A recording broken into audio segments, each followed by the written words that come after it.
discussion? Let's go ahead and take a vote. All in favor say aye. Aye. Opposed? I will abstain since I was absent. Okay. Then the minutes that are approved and will be put in the situation. Before we move to the public hearings, I believe, Chuck, you have a disclosure to read. If you could do that, please, sir. Thank you, Mr. Chairman. Disclosure statement. I would like to disclose for the record that I have an ongoing contract with the City of Lynchburg to provide real estate services, but I can still act fairly and impartially as a planning commissioner. Thank you, sir. Okay. Then we'll move to the public hearings, and the first order of business will be the petition of Lynchburg Renting LLC for conditional use permit in an R3C medium-density residential district, conditional to allow the construction of 87 townhomes at 710 and 714 Leesville Road. Is that the previous minutes? Are those the ones we just approved? You know what? Rachel, you did such a fabulous job on this last time that we're going to let that one go. Excuse me. Instead, because that one was not well received, we're going to have a petition from James Energy Center LLC for conditional use permit in an R3 medium density residential district to allow the construction of a battery energy storage system at 3920 Harbor Street and 109 Old Trents Ferry Road. Rachel, if you'd like to present that, please. Thank you, Mr. Chair, members of Planning Commission. The purpose of this CUP is to allow the installation of a battery energy storage system that would connect to the existing Appalachian Power Company substation adjacent to the Rusens Hydroelectric Dam.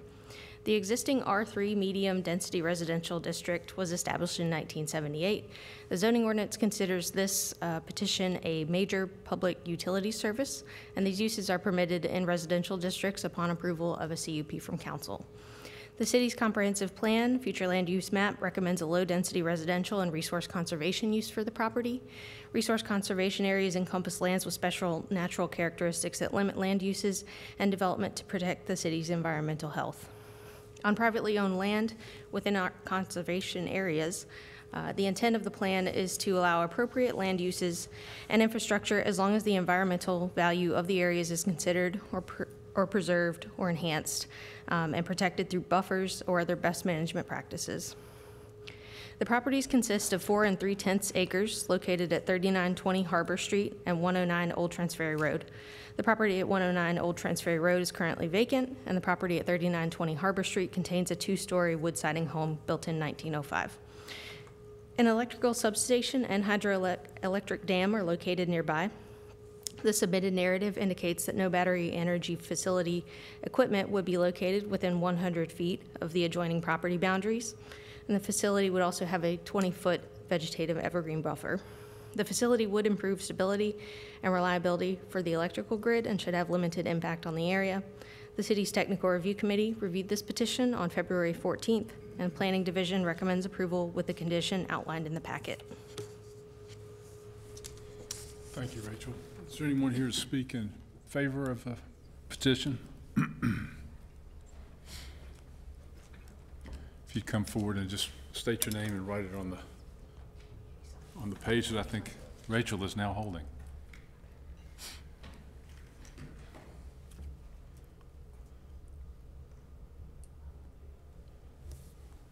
Good afternoon, Commissioners. My name is Chris Meyer. I'm a project developer for East Point Energy. I have signed the form there. Let me make sure Does that not work? Let me try.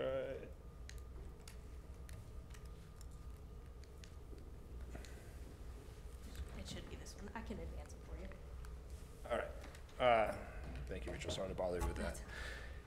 So. Oh, it's this one. Sorry. Whoop. It does come. Yeah. There we go. Apologies. So, James Energy Center, the presentation I'm going to review with you today. We're going to go over who East Point Energy is, what is battery energy storage, because my understanding this is the first type of use or project, battery energy storage project that the Commission has reviewed before. go into the specifics of the James Energy Center project, and then review the community outreach efforts we've already taken and will do subsequently also. East Point Energy is based in Charlottesville, Virginia. We are focused on developing battery energy storage projects. We partner with utilities, landowners, and communities to build these battery storage projects that enhance the grid, make them more resilient, make it more affordable, and allow for more renewable energy to also access the grid. East Point Energy was acquired by Equinor, a large multinational energy firm, within the last 6 months. And I think important for that and related to this project is previously East Point just did the project development where we would get the permits, the interconnection agreement with the utility, and we would likely sell the project. Now, because of the balance sheet from Equinor, we have the capabilities also constructing and owning and operating the project. I'm not going to say that's for sure going to happen in this case, but we now have that opportunity. The team experience for East Point goes back decades. Our founders have done dozens, if not like 100 renewable energy projects from solar and wind, and most recently again started to focus on battery energy. We have developers on our team like myself. We have engineers. I have a engineer colleague right here too, and we have construction professionals that all are on the team to ensure our projects hit the performance goals while also are operated safely and constructed safely. We do have an existing project that is owned by Rappahannock Electric Cooperative that has been operational for more than a year. Has been hitting its performance goals while also operating very safely. And finally, within the last 6 months, about a year, last year, we have sold 2 projects to Dominion Energy. Those are under construction at the moment, and we expect to be operational by the end of the year. So again, this is not our first rodeo, you might say. We've been doing this, and specifically battery energy storage projects. What is battery energy storage? You can see here a rendering. This is not a rendering of the James Energy Center, but to give a kind of perspective of the type of structures we would have and the landscaping surrounding it. You can see here what looks like maybe trucking containers. These are our truck containers. These are called battery enclosures. They hold the batteries. The batteries are very similar to what you see in your laptops, your cell phones, or electric vehicles. We are technology agnostic, so it could change. Those are mostly lithium-ion at the moment. But we're scaling those up, so think hundreds, if not thousands of those, basically that provide enough energy to actually make impact on the electricity grid. You have other electrical infrastructure on there, like inverters that are in the green boxes, and then some connection stuff that would, a wire usually that just looks like a power wire that would go to the substation. I think important things here, and my understanding from the neighbors is they enjoy their privacy. These projects are meant to be kind of not seen nor heard. We like them to be, as you can see, secure with a fence. We have vegetative screening right along those fences, and then another layer of vegetative screening, usually with bigger shrubs and trees extending it. Ideally, they are not seen again. They're also, I want to say, very passive. There's not a bunch of cars or trucks coming and going from these things. Once they're operational, they maybe get a visit once a month from a maintenance person. And finally, you're not going to see a smokestack here. There's no smell emanating from these. Again, there might be a little bit of a dim hum noise from an air conditioning unit when it turns on in the summer, but that's, again, what we're considering and maybe adverse impacts. The benefits, though, are substantial and can be substantial for the electricity grid, not only on increasing the reliability, but also making it more affordable. These work by basically taking power off the grid, let's say from Rooson's Dam in the middle of the night when there's not a lot of demand for it. It sucks it up in the batteries, and then it deploys it again, discharges it, let's say at 4, 5, 6 o'clock in the afternoon when everybody's coming home and turning on their air conditioning, and there's a lot more demand that gets put onto the grid. Okay. That's also how it reduces the costs, because it's taking that cheap power when there's not a lot of demand and putting it back in, that cheap power back on when it's really expensive and when there's peak demand. Reliability concerns, while this project itself cannot ensure reliability for all the city of Lynchburg, there was concerns. You might remember we had a big cold snap during the winter down in North Carolina. Duke Energy had actually blackouts where people lost their power over multiple days. Projects like this and many others then basically are able to, again, make a resilient grid and reduce the probability of blackouts. Finally, again, I want to make very clear that we're not making Lynchburg, City of Lynchburg here, a guinea pig with this project. There are multiple projects throughout the state that are operational. APCO Power itself has one that's operational down in Martinsville that it started. And just to give you a little bit of a range of financial benefits that are expected for its partner there, which is the municipal utility, they're expecting savings of $3 to $6 million over 10 years for its ratepayers and savings. So, getting the specifics, and Rachel, I'll give you a little bit of overview. We selected this site because of its proximity to the electrical infrastructure in the area. You can see the red lines here are transmission lines that are crisscrossing this area. There's Rusens Dam to the right and the APCO substation, which I believe you guys voted to expand only just a couple of years ago. We will connect the project to the APCO substation is the goal. Of the 5 acres, we are not going to use all 5 acres. It's likely to be 2.5 acres or less. And it would be very similar to the existing kind of yard and where the house is at the moment on the property. There are 3 residences. I see 2 of the residents here today. One directly to the south, one to the west that are within 500 feet, and then another residence at the end of Harbor Street, but is hidden away there. Here's, again, the mock-up of the site plan. This would be, I think, the worst-case scenario on the largest it would be. You can see the units in the middle, more than 100 feet off the street. Those would be the battery enclosures, kind of looking like centipedes, you might say, with little bars in them. It is not a paved parking lot in any way. It is gravel that is put down. These are raised up on pillars, so stormwater is reduced. We do show a stormwater retention pond if the engineering demands it, but we suspect we will not need that. There is a fence again around it. The fence would follow the grading of the property. And then you see a vegetative screening here we put in there. We would leave the existing vegetation that's there, keep the trees that are already there, and we would add other trees and other landscaping as needed. We are showing something here on the perimeter. We have received feedback from one of the landowners. They'd prefer not to have some vegetation in some of that area, and we would, again, work with one of the neighbors to make sure, as long as we're meeting the ordinance for the city, to, again, appease that concern. I will say also there's just one ingress there that is to the southwest on the driveway that connects to Harbor Street. And there is spacing in there for emergency vehicles and our maintenance vehicles to, again, move around. Finally, here on the community outreach efforts, we posted our signs about these public hearings and about the project, I think before the deadlines were necessary. We then met also with the fire department to review with them this project because this is a new technology to them, hear their concerns, answer any of the questions they had. We will also do that as the project moves forward once we know the exact technology that will go in, make sure they understand it and do any trainings that they might need. Again, we addressed any of the concerns that the TRC mentioned in their comments and updated our program, our project narrative to reflect those and respond to those. We also sent 3 letters to those 3 neighbors. I've gotten a response from one of them, and we met that neighbor last Friday to review his concerns and discuss them, and one of your commissioners joined us also. Yeah, so I will end there and look forward to answering any of your questions you might have. Thank you. Thank you.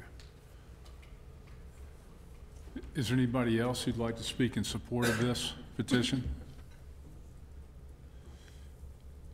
In that case, is there anybody who would like to speak in opposition to the petition? Please come forward and sign your name, and we'll go ahead and start here, and then I'll get you in a second.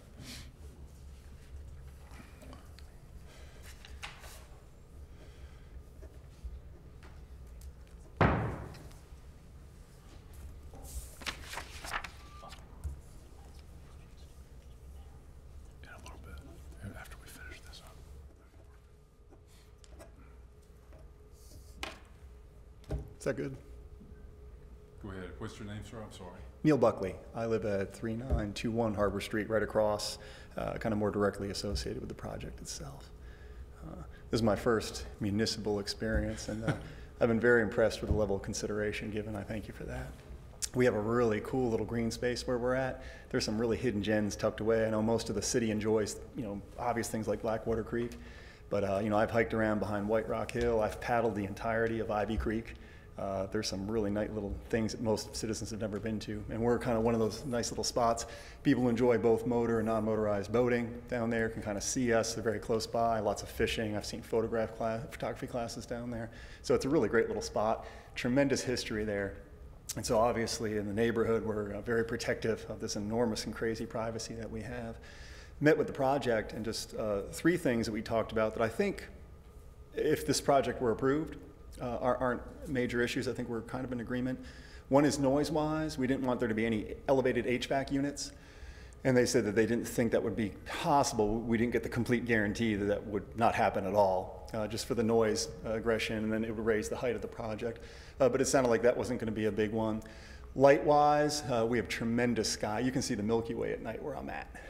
It's really nice. And for the boaters out there, they don't like you know, a whole lot of major light, but it sounded like the project itself, they're looking for low profile. Again, we wanted the most minimal lighting possible, and it sounded like that wasn't a point of adversity.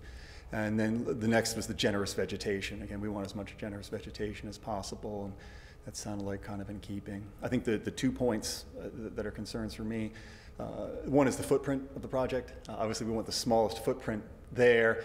They kind of published what was maybe the most ambitious or desired footprint, and we're hoping for something definitely on a smaller scale than that. As the property stands now, about half the property roughly is mowed and maintained, and half of it has a natural preserve.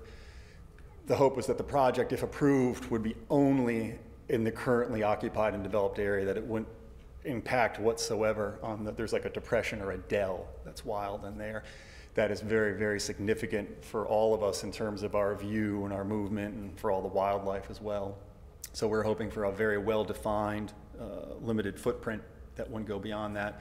And then the last point that kind of goes along with that dell or wild area, that is really, really a critical spot for us in order to maintain privacy, maintain the natural area.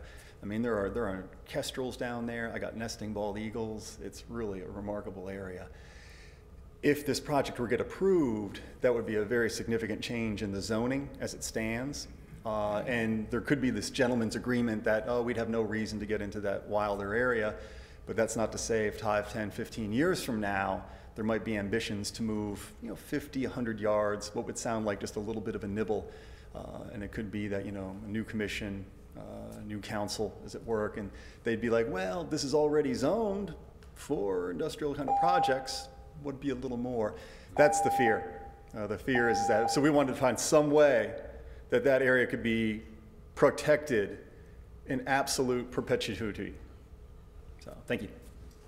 Thank you, sir.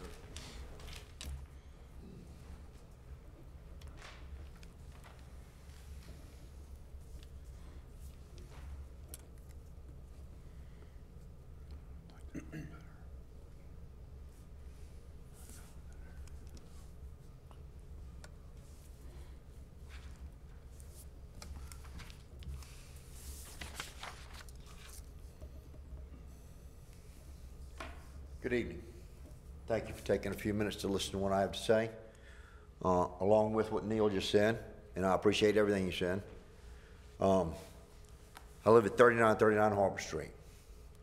The property's been in my family since the 30s.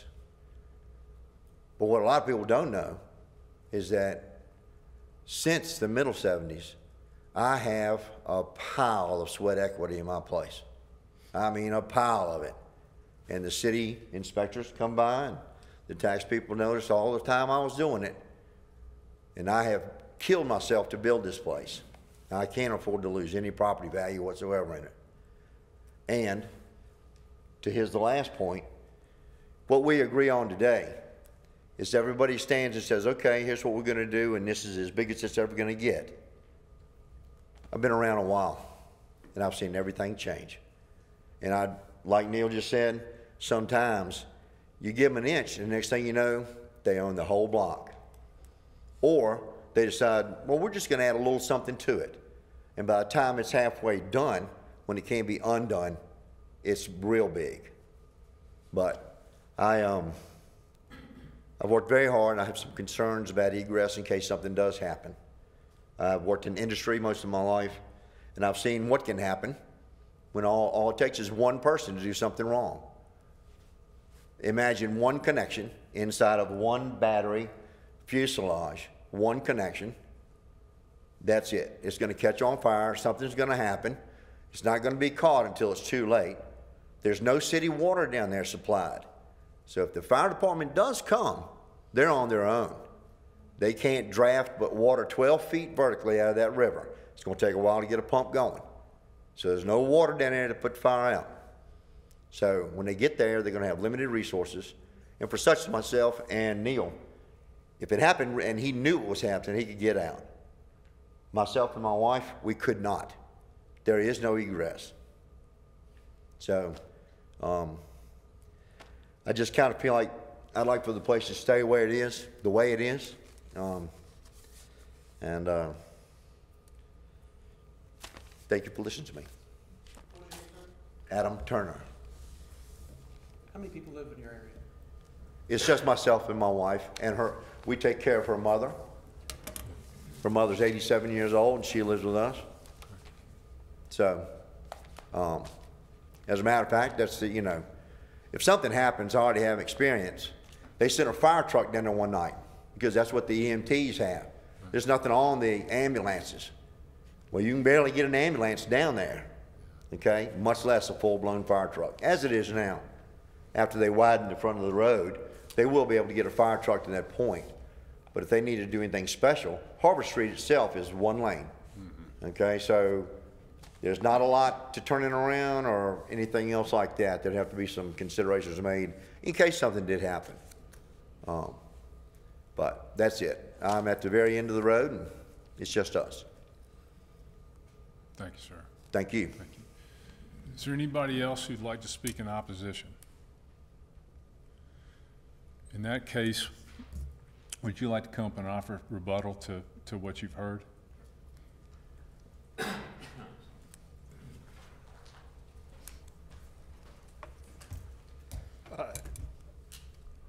Yeah, sorry. I mean, we appreciate all their concerns. I think we have solutions to them, especially concerns around the view shed and the conservation area. Again, it isn't, like I mentioned in my presentation, it is in our interest to shield it from the public to a certain extent as much as possible. And we don't plan on lining it up like a prison, you might say, or anything like that. I think we talked to Dr. Buckley about as long as it meets the city code and ordinance, using motion sensor lights, for example, to maintain the darkness, et cetera. We can't fix the road to get the fire engine to, again, Mr. Turner's house, but the access to our project, again, we will, with the city, work on widening that initial part of Harbor Street to make sure, obviously, our construction vehicles and other vehicles can access it, and emergency vehicles can access to it. So I can't, I guess, respond to his concerns about it blowing it up and him being able to egress or egress. All I can say is with our batteries, basically there are 4 levels of safety that are looked at the moment. Again, these are the same batteries that are going in your iPads and your laptops right there that you use every day. But they're tested at the factory first before they go in. They're tested when they go into the enclosures again. There are all the federal rules and the national fire codes that we are adhere to, along with all the safety codes here in the city. We have 24/7 monitoring in those, sensors in them. So even if a battery would start to go down a pathway to light up or catch on fire, we turn it off before that happens. And then, obviously, like I said, you know, we work with the local fire emergency responders. We actually would not suggest them putting water on them.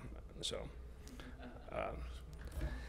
And we'll provide them all the training that they might need, again. So, thank you. Special exceptions to what the fire department will have to do? Sorry, special sessions? Exceptions in terms of their practices, safety practices? Yes, so there's what's called NFPA 855, which is the National Firefighters Professional Association, I believe it's called, sorry. And that's got suggestions specifically for battery energy storage on how to, again, reduce the probability of fire, but also build in responsive to mitigate any fire if it were to happen. A Yes. couple of questions. Hold on a second, we'll do this on if there's nothing else, if you're finished, then we'll go ahead, and there are no other comments. You can just stay up because you are going to get asked some questions. But we'll close the public hearing at this point and go ahead, and if you have any questions, step up. Okay? Yeah, a couple of things. This is the Old Trans Ferry Road, John Scott Drive area. Is this planned to be a general grid input, or is this just for a circuit given out there? I mean, in other words, let me back up a step. Do you know what the reliability of APCO is in that area right now? The reliability of the electrical grid at that point right now, sorry, sir, or? Yeah, what is APCO's reliability in the area you're proposing to put this battery storage unit? I mean, is it 90, is it 80%? Is there a need for this, is what I'm asking. Is it 95%? I could not tell you the specifics of that, sir, sorry. What I can tell you is that we're in the midst of a study process with APCO at the moment. So they're studying how our project would impact their grid, the equipment necessary for our project to be able to, again, add the power, take it off, et cetera. Yeah, we don't have, unfortunately, I think, the data from APCO on specifics of reliability there. A lot of things, for example, our battery will not help if a tree falls on the power line in between the substation and your house, right? So those are types of things that our battery, unfortunately, cannot help. Sorry to try to answer your question a little bit more, but Yeah. if for some reason Rooson's Dam were to go, not be able to function, or a larger power plant would not be able to function, our battery then steps in to replace that generation. Sure, no, I'm actually a fan of backup storage. I guess I'm just trying to find out the basis for putting it here. I mean, why here? Because the substation and the electrical infrastructure there with the transmission lines.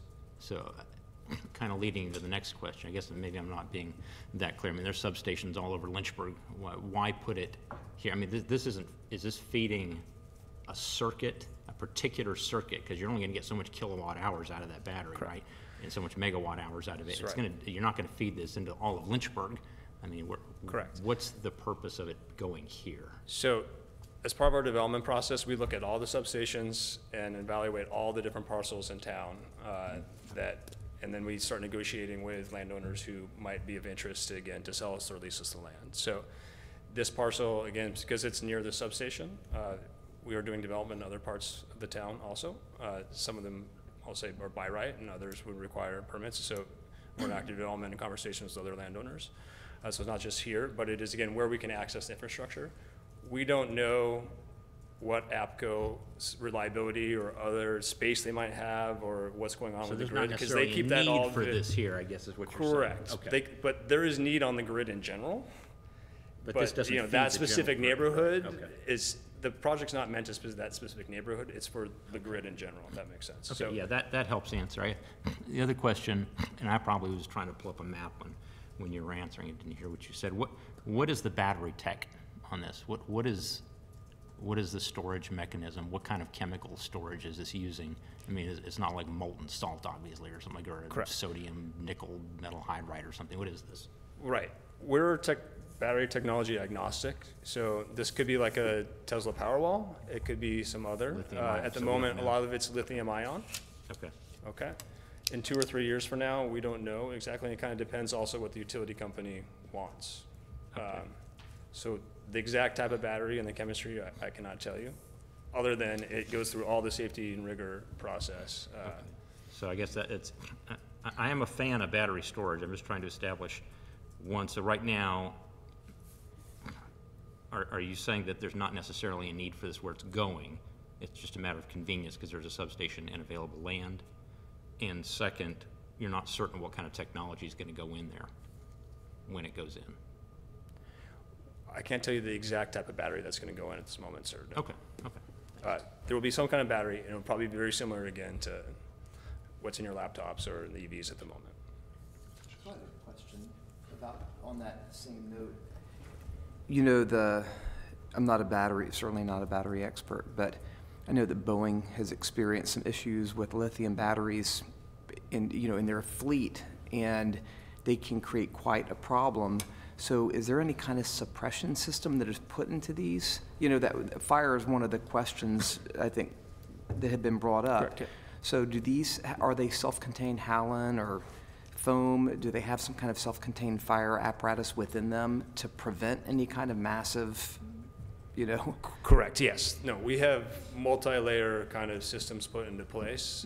So where, again, you have sensors that can sense if something's going wrong, and then it will turn off that electricity, you might say, even to that one little battery and circuit, and so stop it. And they're compartmentalized also for a reason.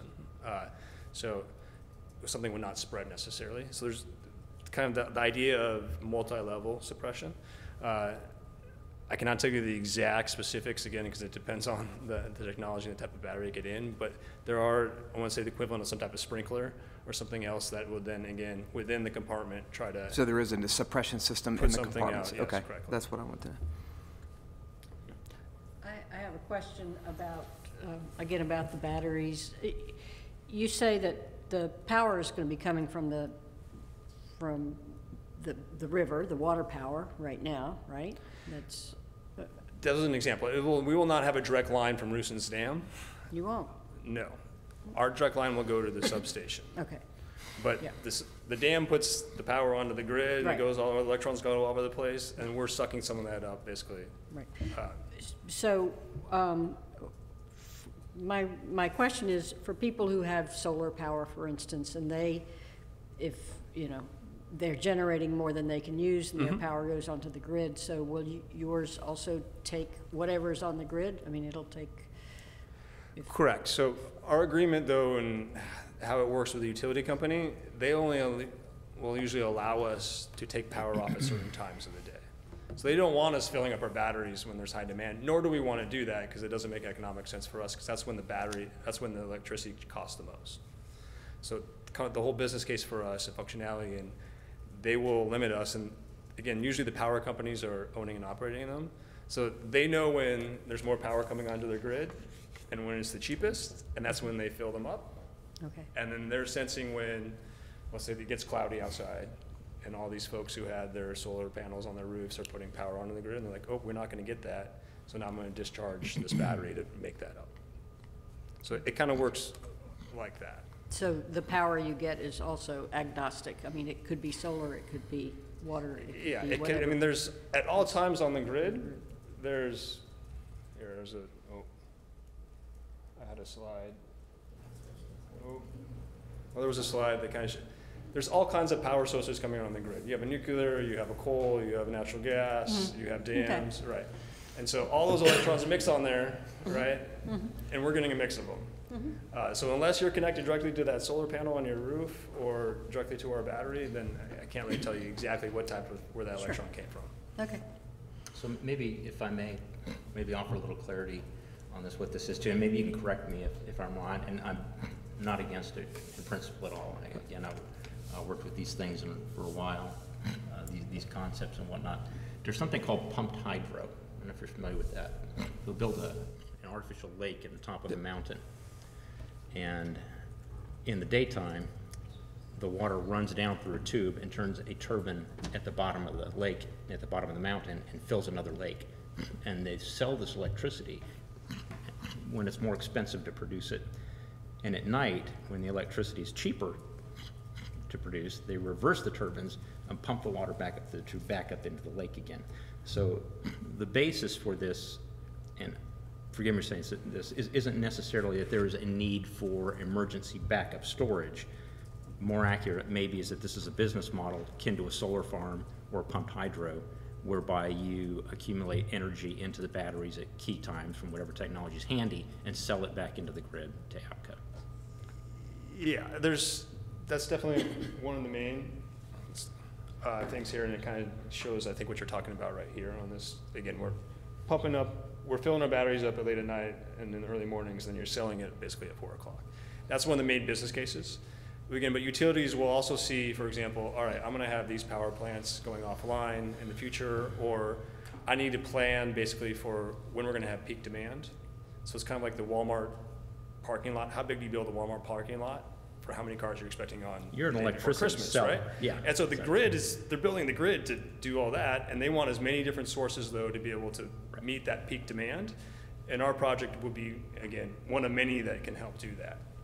This sort of smooths the demand, if anything else, is actually like a capacitor for. Correct. You can throw this back in. It cuts off that, Yeah, that it's a business that model. most expensive part right Right. there. I mean, there's other things that like the utilities do to reduce demand too, just from a user perspective, like, okay, turn down your temperature, right? But Right. Is it fair to say then that this is one of a number of potential projects you're looking for in the area? yeah, not only in this area, but throughout the This just happens to be the one that you state. got to first Right. because of whatever the circumstances were. This just happened to be the most convenient at the time? Right, so Okay. the utilities though know where there is, let's say, problems with a lot of load or demand, and they're expecting more demand to come in. Lynchburg's a growing city, so having these types of assets near and connected to their substations is of interest. They're also mandated to add these types of projects by state, so they're looking to acquire a number of these. So there are multiple reasons why the utilities want them, and again, are adding them, and they have limited, they can't necessarily put it on their substation space, some do. They have limited land also, and so they look to developers like ourselves to, again, help acquire that land, engineer the project, and work with them. Okay. Well, another question I have is about Mr. Buckley's question about the half mowed, half wilder part of the Harper's land, which is what you're going to put this on.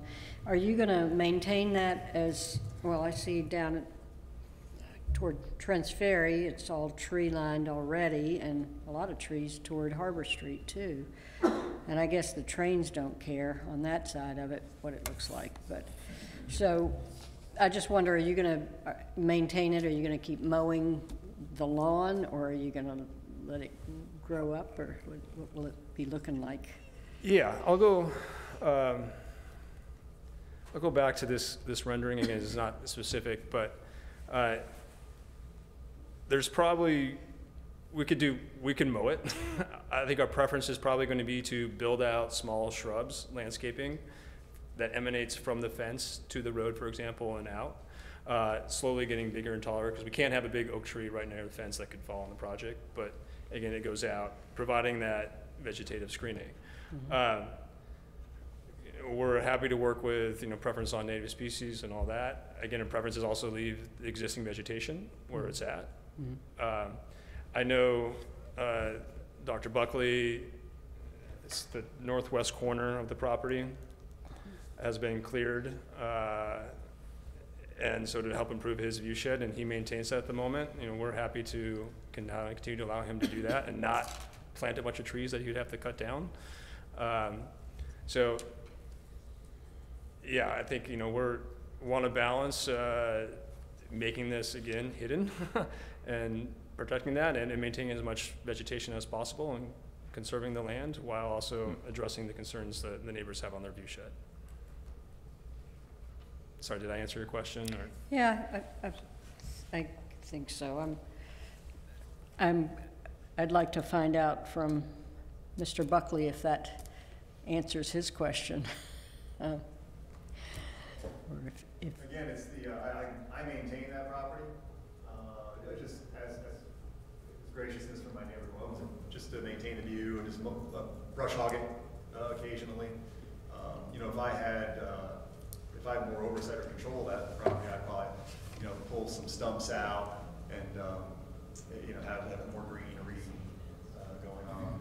Just keep it kind of low profile and wild. The big thing is that we to the best of any ability to have that area protected for perpetuity, and I don't know what mechanism could exist to do that.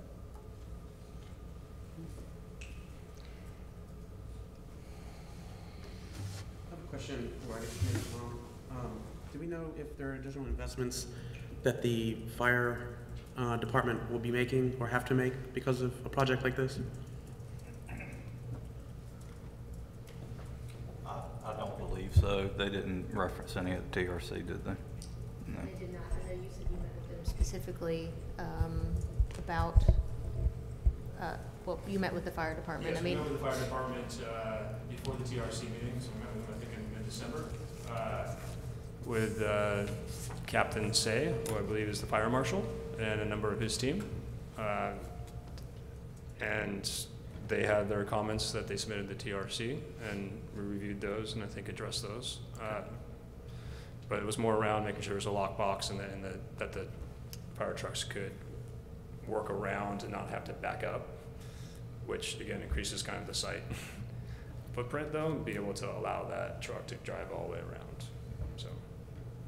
I mean, I guess it sounds like Commissioner Anderson's asking, is there any special equipment required to? There is no special equipment that we know of, and again, if there are those needs, we will present that. Well, we'll tell them what technology we're using. If they're interested in a new type of equipment or something like that, happy to work with them on that. It is typical that they sometimes, in some of our projects, the fire departments request special equipment based on, but it's usually with volunteer departments that are not well equipped. And then as part of our siting agreement, we provide that equipment to them. So happy to discuss that with them too, but at the moment they had not requested any specific equipment. One more question I have is, now I don't know who asked it, whether it was Mr. Buckley or Mr. Turner, but concerning the footprint, to keep it as small as possible. I know Mr. Buckley wanted it small, and I think it was Mr. Turner who said, you know, but things grow, or 10 years from now you might say, oh, well, this works, so let's add another bunch because we got enough land. So what is to stop you from enlarging this 10, 15 years down the road? Anything? Once this, if we approve it and it's rezoned, or, you know, you have Correct. approval on that land?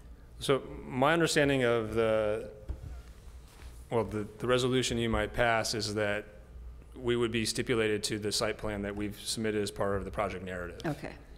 As that would be a requirement to receive the CUP. Right, and then you could come back in 10 or 15 years and We would have to request it again, but we'd have to go through a process again if we wanted to expand it. And Okay. obviously, I think Planning Commission would look back and say, Right, and so by then, if these neighbors are still around and they say, well, there's not been a problem with this part of it, then maybe they wouldn't object then, or they might be jumping up and down and saying, we hate this thing, we don't want it any bigger. So that can be handled when it happens, I suppose. yeah, correct. And I think we're fine with having, again, that limitations placed on us. We just would like to know, again, this was our ideal, and we'd probably likely do something smaller, but for to be able to develop the project, we just need to be specific and have those details. Thanks. Okay. Tom? Sir. I don't have some of the documents in front of me here. Is this a rezone to do this? No, sir, it's a conditional use permit. A conditional use permit, okay. So the commission can place whatever conditions deemed reasonable to the project on it.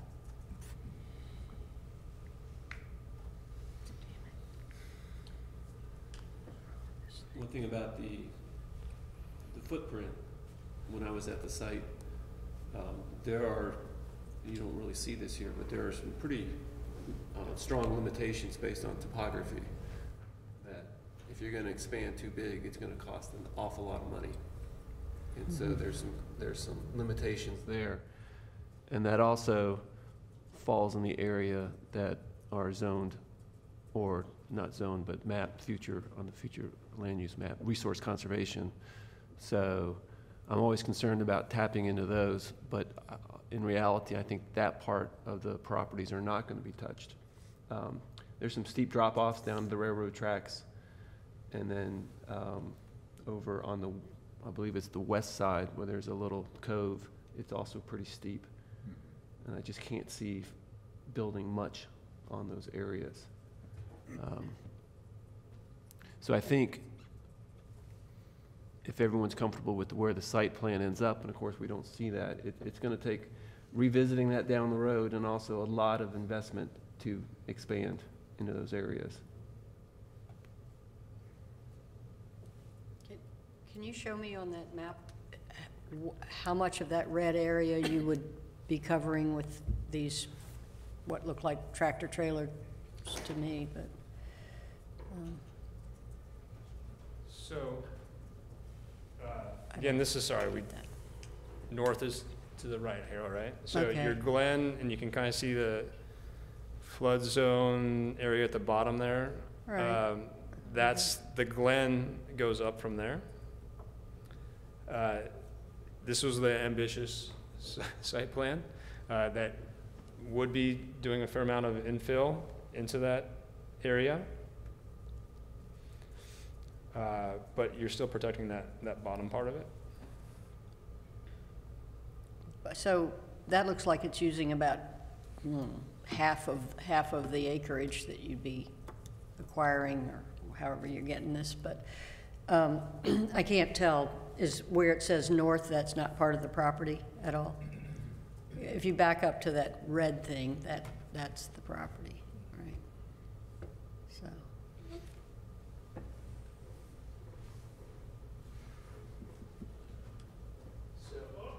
I'm not gonna jump or get on this. But, yeah, this is your Glen area. Dr. Buckley's property is above that. And you can kind of see here the outline of this is the current yard and house area. Your project footprint's kind of going right there. Okay, so it is the better part of that property, okay.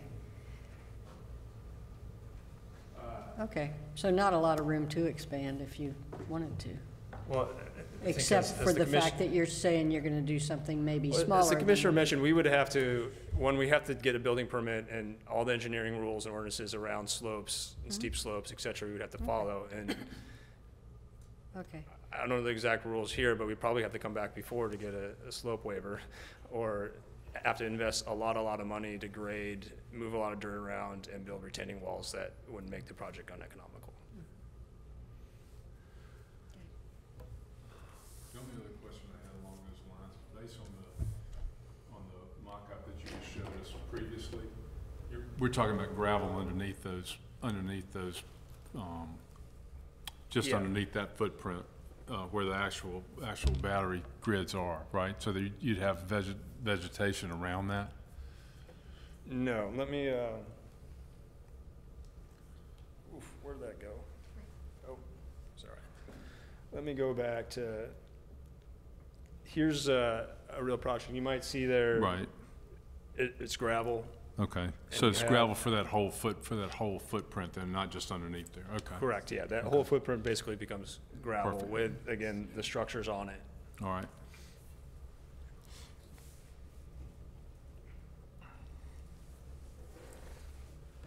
Does anybody have any other questions? So I guess we are relying a lot on the site plan to address some of these concerns. Primarily, I'm not sure if the site plan addresses some of the night sky concerns, the HVAC, and it would have the vegetation at least drawn in. But does it talk about lighting in the site plans? No, so we didn't ask for any notes about lighting on the plan. That's recently come up as a concern from a neighbor. So, I mean, if the planning commission wanted to create a condition about motion sensor lighting, they could do that. Or, you know, I don't know if HVAC. We'd be happy to agree to motion sensor lighting stipulation, something like that. I would just say on HVAC, we don't know, again, the exact technology, so there will be air conditioning units. So, yeah, they have to go somewhere. Sometimes they're on the top, sometimes they're on the sides. I mean, you can see the ones back here. A typical design is that they're on the sides, and normally you don't try to put stuff on the top, but.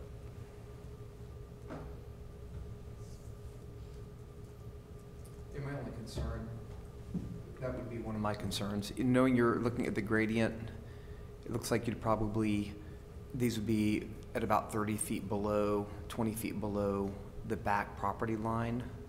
Would that be right? It's not on a slope, this could be flat, right? Yeah, so our project, we haven't done the exact engineering on where it would land, but Right. I'm pretty confident, and again, Commissioner, correct me if you think I'm wrong here, but that the top of our containers would be below the street, Right, Harbor Street.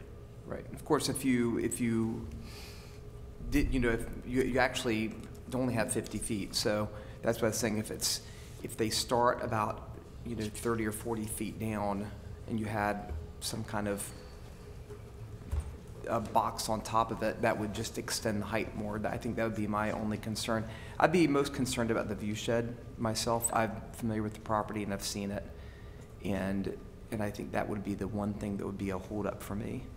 So I think it's important that is able to be maintained. Like if you could grade it all at 600 feet, that would be great, because that would be significantly lower, because the bottom of that area is 600 feet and the top is 650, so there's a 50-foot difference front to back.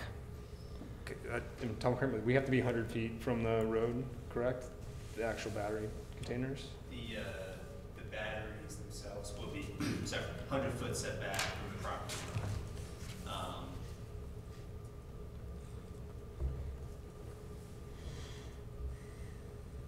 And that is ordinance or code, correct? No. Or that, okay, that is just design parameters, I think that also. It's about, we're 630 feet Right. height, 20 feet below, yeah. Yeah, I couldn't give you, sorry, elevation did Yeah. exactly below the street, but we're 100 feet back from the street, I know that. Yeah, you have good elevation drawing here, Right. so. We will have a rendering hopefully ready before the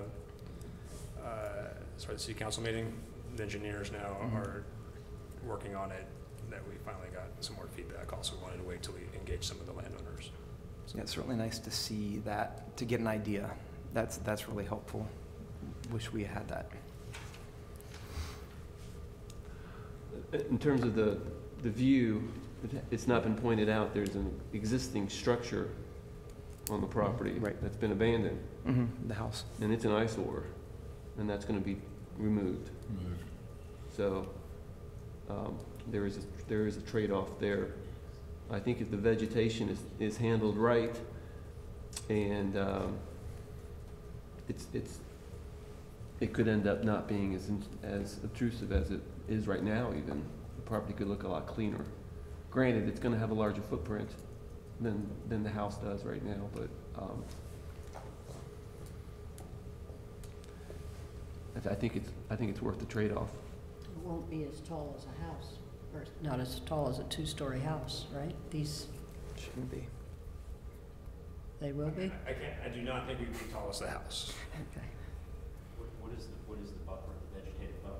What is that made out of? So code is at least 20 feet. I think there's about 25 feet of some existing vegetative buffer around Harbor Street at the moment, for part of it. We would fill in to the south where it is, basically to our driveway, where there's a part right now that provides a view shed basically of the dam. We would fill that in. Dr. Buckley's given us some ideas on some type of bushes he would like to see in there. And then, again, that northwest corner is currently maintained by him. And Yeah, It's farther than Harbor right here. It's farther than Harbor here. It's going to be, might go a long ways toward understanding fire risk or toxicity down the road too. So maybe if you get an idea what that is, or is likely to be, it might be helpful for the neighbors as well. okay.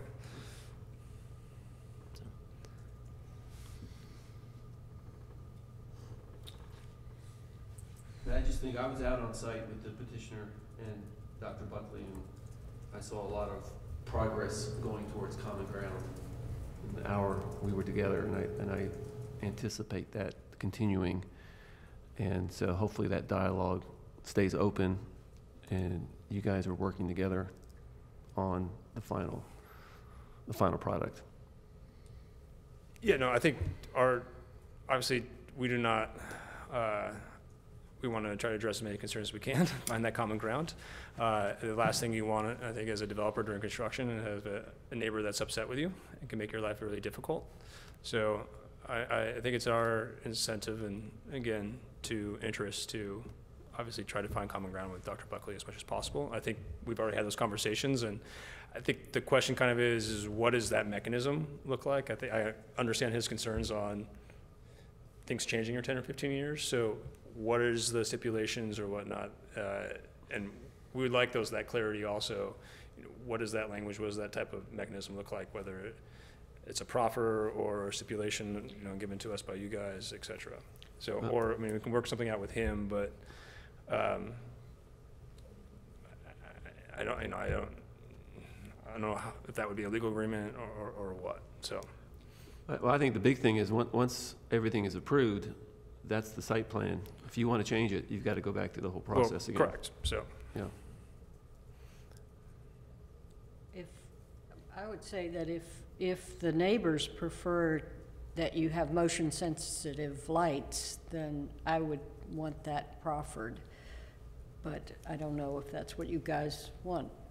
Is that, I mean, that would mean it's not light all night long, it's just when. Actually, the darker the better. Yeah. By the way, I mean, I spent most of my life down there. The dam used to have one lamp on it. Now it has about 20. So I don't know why they feel like they need to illuminate the river, but hey, that's theirs and it's been there, and you know, to me the dam kind of has some history.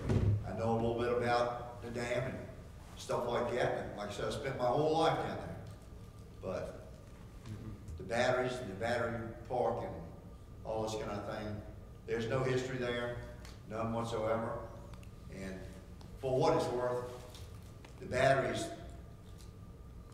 I use a lot of batteries every day where I work, every day. It takes a fair amount of juice to charge them, and it takes a lot of energy to charge them. They get warm when they're being charged, and they get warm when they're being discharged. I don't know that much about your battery technology now, but what I see out there now is a convenience. I don't see any black magic coming out of them, getting more power than what you're putting in them, and some of the things I see go wrong in my industry, even as much as we have to take care about safety protocols and everything else, computers fail. And for someone to say, well, wait a minute, we got these monitoring systems and we've got these switches and all that kind of thing. We ship, where I work, we ship machines all over the world. And things fail constantly. But, you know, I just don't see, looking at your plan, looking at what you're proposing, the grid that you had up there a few minutes ago, by the time you do your 100-foot standoff from the road, if you're going to make your battery park flat like it's portrayed in the picture, because I don't see any elevation changes on your print right there. I see a whole lot of digging on one side and a whole lot of dirt being brought in on the other side. That whole piece of dirt's nothing but a side of a mountain. But that's for y'all to figure out. If it's economical, you can make money at it, that's y'all's deal. That's not mine. I just, you know. Okay. Any more questions? Any more concerns? Nancy, are you, if you're suggesting that proffer, Yeah. I would take it a step further. These neighbors are uphill, motion detectors and I don't know whether we're allowed to use the term, but you know, night skies guidelines. Because I mean, the people uphill don't want to have the lights shining up. Oh, okay, yeah. So you're talking about not lights that go everywhere, but directed down. Ground directed lights Right, with right. motion detectors. Right. I would like to proffer just that. And could We you? can do all that. I mean, it's just, we have to obviously also meet city ordinance Sure. to make sure safety. And that's why I wasn't sure Come where- on, that they have the light there. So happy to figure that out. That is something that we can definitely You know, do. or something to the effect where external lighting is minimized, something like that. My only question on that one, Tom, is that part of the ordinance? I know we've talked about down-facing lights, but I don't know if we've talked about motion detector lights. There is nothing in the ordinance about motion detector lights.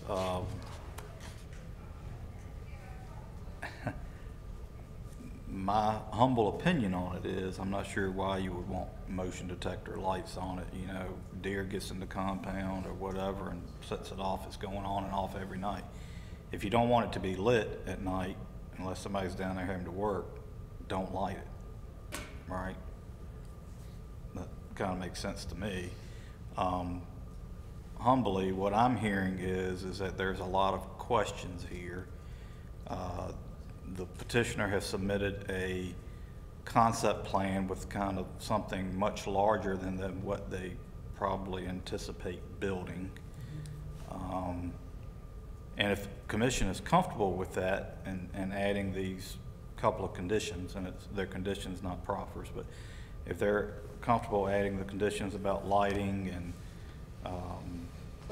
that the HVAC units can't be on top of the containers, great. Otherwise, you know, you also have the option to say, look, we have these questions, please come back to us with a more detailed plan and let us look at it, but that's entirely up to you. So, did that answer your question? Yes, sir. Yes, sir.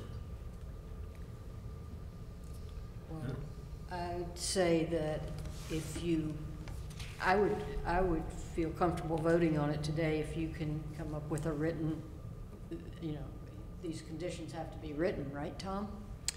They do, but you're Okay. placing them so we can word it any way you like. So do you want motion detected light or no light? Well, I mean, if an intruder got in there, if a terrorist or somebody, you know, jumped the fence and wanted to beat up all your batteries or something, it would be nice if the lights went on and maybe the neighbors would notice that something was happening over there. But generally, I mean, you're gonna have a fence around it, so you're not gonna have, well, I guess maybe a bear could climb over it, but, you know, you're not probably gonna have a lot of bears in there unless you have a lot of food in there. I think the batteries have to eat. Or the bear needs to It's not a charge bear his cell trap, I phone. promise you. So I think the condition could be worded something to the effect that any and all site lighting shall be controlled by a motion detector switch and not be on continuously. Right. Something like that. Well, anyway, we would need that written before we, unless the rest of you want to just table it until we get something more. To me, it's and I do have familiarity with these programs, this type of thing. Personally, I probably wouldn't feel comfortable voting for it until I know what's going in those boxes. Right now, they're just a bunch of black boxes and a picture sitting up there. I'm not against the business model. I mean, it happens all the time, you know. But what's going in those things? There's a lot of technology out there. Some are better than others. Some are more flammable than others. Some are more toxic than others. Right now, it's a concept. For me, I mean, I'd be inclined to vote for it if I knew it was in there. But right now, we have no idea. You don't even know what's in there, right? I mean, I can tell you what we're putting in right now is lithium-ion batteries. It could be an iron sulfate battery in the future or something like that. I mean, all of them, though, I guess the concern is safety. You have to go through, you know, various levels of safety checks. So, I mean, these are the same batteries, again, that are going in that laptop, in your iPad right there, your laptops, your electric vehicles, et cetera. Because that's the state of the art right now. Yeah, I mean, I think the industry, obviously, our social license to operate is dependent on these things being safe, and there's a lot of focus on, again, multi-layers of safety associated with them. I think some of the reasons why I can't tell you the technology, because it is advancing and it is getting safer. I mean, chances, right? They're probably, so, unless, they're probably not going to be lithium ion, right? They're going to be something else. It could be, again, it depends on kind of given the size. Utility wants to, have a longer duration battery. They could be what they call 8-hour or 16-hour and be a different type of chemistry. If it's what we call 2 to 4 hour, more likely to be lithium ion at the moment technology. It's just like we used to have nickel cobalt batteries, right? That was in my Prius right now, and now we're again mostly on lithium Nickel metal chemistries. hydride. So, Yeah. I mean, I think just we're evolving, but the technology is getting safer and more powerful, you know, and better. And we don't want to put it in an old technology necessarily. Like I can't tell you that's. I'm not saying it's not safe right now, but we'd rather put in the best technology possible when we're ready to build. Yeah, and I think that's fine. I'm not opposed to the site plan personally. It's, if it were going in next to my house, I'd want to know what was going in it. But at the Well, same time, when we approve a rezoning for a commercial site, as much as we want to know what those stores are, we don't know that. So, I mean, there's a lot of unknowns when something is being decided that, because it's happening in the future, you know, that we assume that the developer's going to put in a good store that's going to add to that commercial development. We're going to assume you're putting in the right kind of technology that's safe and useful. And I think if we stick to this concept plan, you know, 12-foot max height, you know, I think that should mean 12-foot max height. You know, I think that's a little bit easier, because I think one of the questions that we have is, for example, having air conditioners on the top. And, you know, that might mean it would be more than 12-foot max height. So I think if we could have a framework that we knew would stick within, that would be a little bit, I understand exactly what you're saying, you know, because I do think suppression would change depending upon whatever system that you're using. There would be hopefully some type of suppression system in them. That would be an expectation based on what you said. So, Well, they may come in 20 years and gut it. In fact, they probably will. yeah, Well, might not even use that. And Update it. even if they told us right now it's going to be lithium batteries, they're not going to be there 10 years from now. They are going to change it out. So So I'd be comfortable with the height, sticking with the height, making height, sure we stick within that. and they could put the HVAC units on the riverside too, and the train side, where nobody over there is going to worry about hearing them too.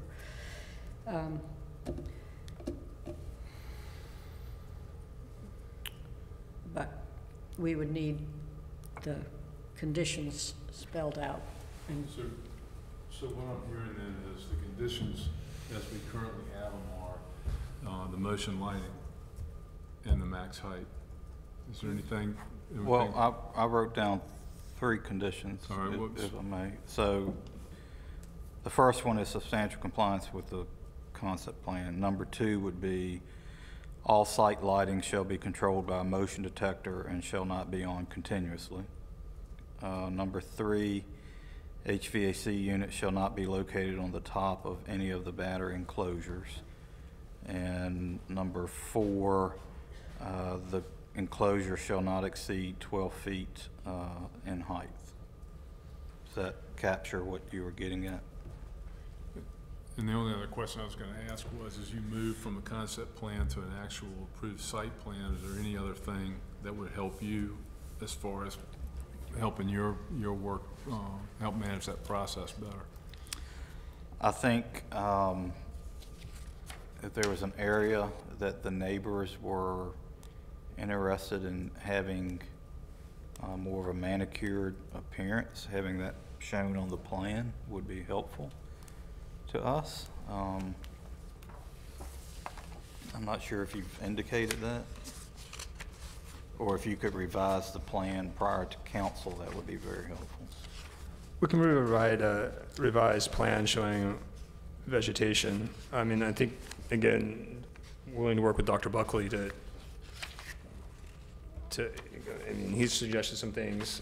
That northwest corner you show, again, is where he's been maintaining it up there. And again, I'm not gonna say we're gonna do a vegetative 20-foot buffer on the parcel line then, because that would conflict with what maybe he desires. So I think we would just want to, we could work with him to develop a new site plan to show that type of vegetation he'd like. You bring up a good point. I mean, we're recommending the first proffer that they follow the site plan, and then by the time this gets to council, hopefully there is a updated or more precise site plan that council can look at. But that certainly keeps things moving along. Well, I think in the past, I'm not wrong, that's kind of how we've proceeded. If We often don't get a final site plan. yeah, right, but also, you know, if Tom's got the ammunition that he needs to go ahead and put that final site plan together that reflects the concerns and that we bring up here, or the insights that we bring up in this meeting, then that's something that they've managed pretty well in the past. And that's, I just want to make sure that that's going to be followed going forward. And I think it sounds like, based on what you have, Tom, you're feeling pretty comfortable with that. I think we can definitely move forward with it. It's just what's important to me is if the commission's comfortable.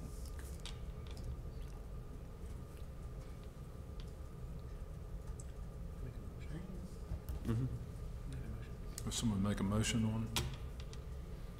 Well, we haven't got we do need those conditions written and signed before we, No, they don't sign them. They are placed on the Conditional use permit. on the conditional use permit by the commission. okay, good. So it's not like a proffer? No, ma'am. Okay. Correct. I would make a motion to recommend approval to City Council for this project with the conditions as Tom specified. Second. We have a second. Is there any discussion on the motion? Then let's move to a vote. All in favor say aye. Aye. All opposed? Let the record show that it passed. One nay. And this is a recommendation. Obviously, it will go to council, so wish you good luck at council. And I would also encourage citizens to be at that meeting as well, to make sure that your view is heard again. Thank you very much for your time. All right, thank you. And the second item of business is petition of Fitz Price LLC for a conditional use permit in a B3 community business district to allow 10 apartments in a mixed-use building at 2307 Bedford Avenue.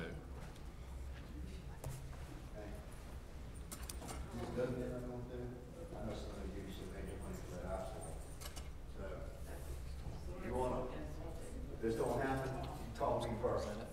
Huh? Hey, Tom's going to wait for him to wait for him to get lined up.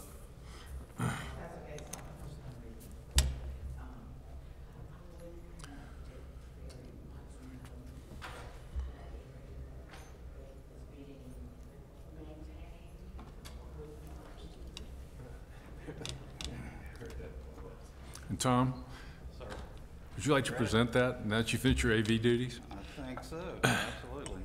So members of Planning Commission, the purpose of this petition is to allow a two-story addition to the existing structure that's located at 2307 Bedford Avenue. It would contain 10 residential units on the 2 new stories, and the existing portion of the structure would be used for commercial purposes. The existing property was annexed into the city in 1908, and the building has been used commercially since at least 1930. The existing B3 Community Business District was established in 1978. The reason for the petition is our ordinance allows mixed-use developments with a 50-50 ratio, 50% residential to 50% commercial by right. Obviously, with the 2-story addition, it would exceed that, thus necessitating the need for a conditional use permit. The future land use map does recommend a community commercial use for the area. These are areas contain things such as personal service, commercial, restaurant, and residential on the upper floors of these in these areas is appropriate. The property is approximately 231 thousandths of an acre. It contains an existing 1-story building constructed in 1964, and it was most recently used as a dry cleaner, I believe. 18 parking spaces would be required for the development as proposed. 8 of those are shown on site, and 10 of those are being indicated as on-street. I believe the petitioner also owns adjacent property that has a parking area associated with it. We believe that with other improvements that are ongoing in Bedford Avenue, this would have a significant positive impact on the area. And given that the previous use was a dry cleaner, this would be an opportunity to clean up any environmental issues that may exist on the property. And an environmental assessment is currently ongoing as part of a brownfields grant through the Office of Economic Development and Tourism. This was reviewed by the City's Technical Review Committee on Valentine's Day, February 14th, and the Planning Division does recommend approval of the petition with the condition outlined on your packet. Thank you, sir. Is there anybody who'd like to speak in favor of the project? Tom, thank you. Can you sign in? Wrong one. Sorry, that's correct. Thank you so much.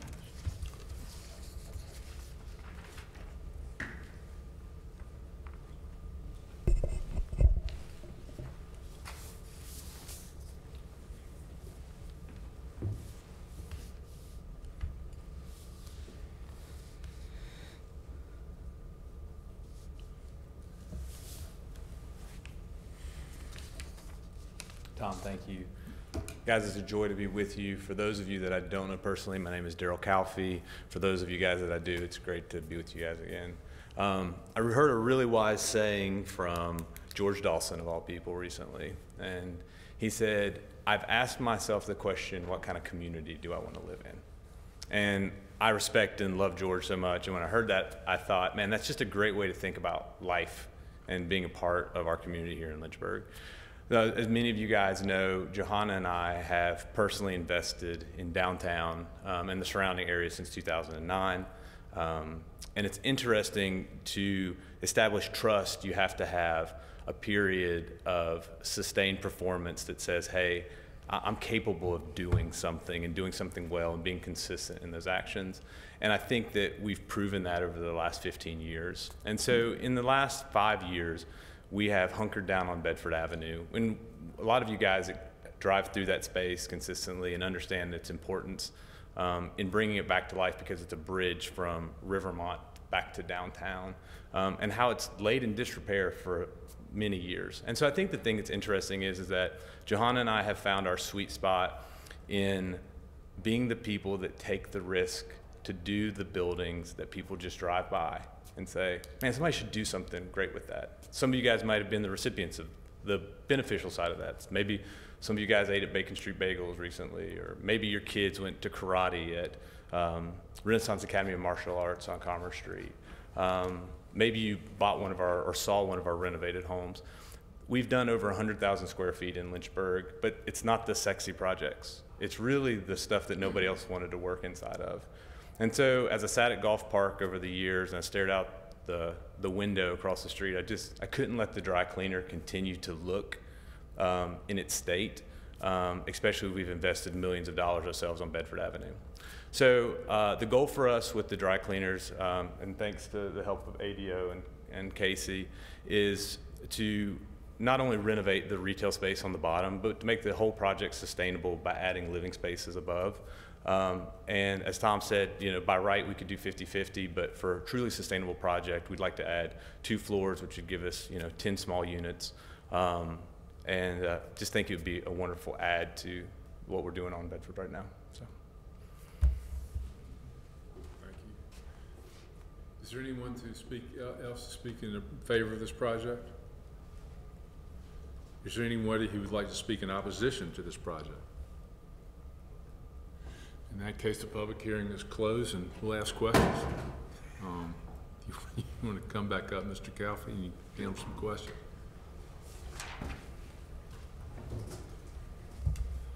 I'll start with one. Yeah. I'm just interested,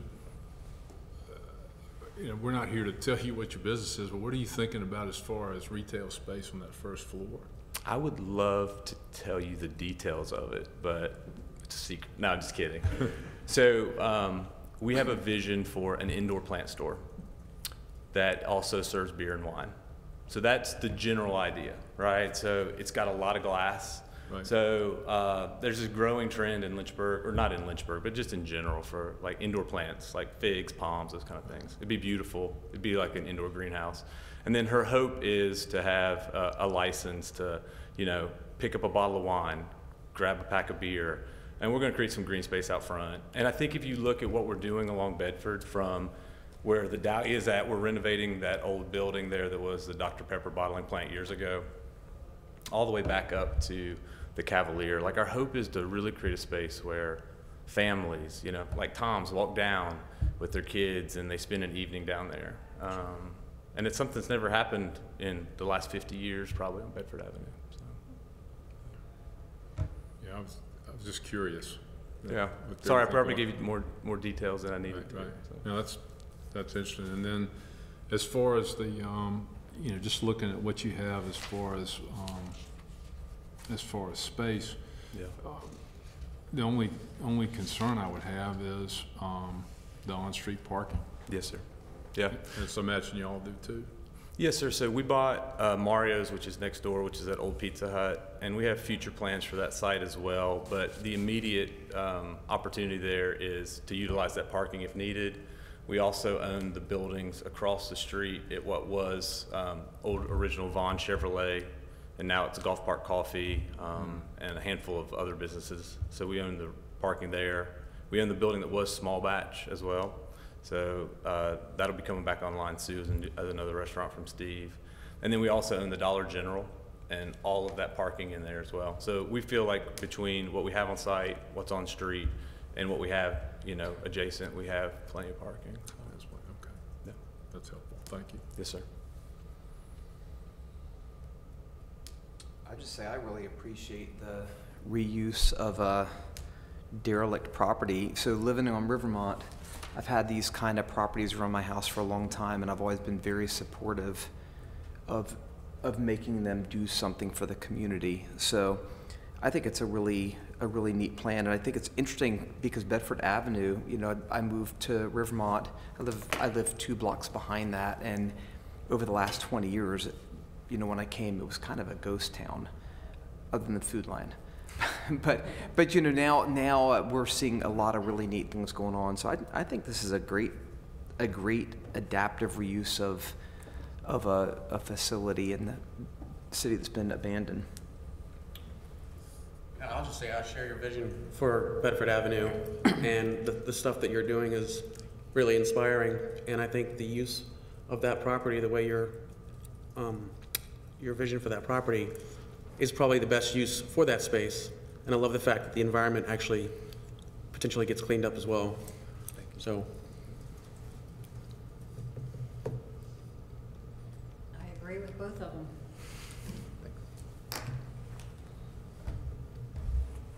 Anybody have any other questions? I'd make a motion that we accept the proposal, the conditions that are in there, and move it forward. Second. Having a motion and a second. If there's no discussion on that, I believe we can move to a vote. All in favor, say aye. Aye. All opposed? It's unanimous. Commission, thank you. Thank you so much. Good luck at council. It's a great idea. One last thing. I think I was so hot to get this thing started up that I neglected to approve the February 8th minutes, which I think were tabled. So if everybody's had a chance to read, we can go ahead and approve those now and at the end. Move to approve. I'll second. All in favor? Aye. Aye. All opposed? I'm abstaining from the 8th, and I voted in favor for the 22nd. I'm abstaining as well. Okay. And I believe that covers, better double check. I believe that covers our agenda for today. Our next scheduled meeting is the 22nd. Anna, we got any early calls on that? Yes, ma'am. We have a zoning ordinance change coming. Yeah. Okay. Then do we have a move to adjourn? A motion to adjourn? Make a motion to adjourn. Second. All in favor? Aye. Aye.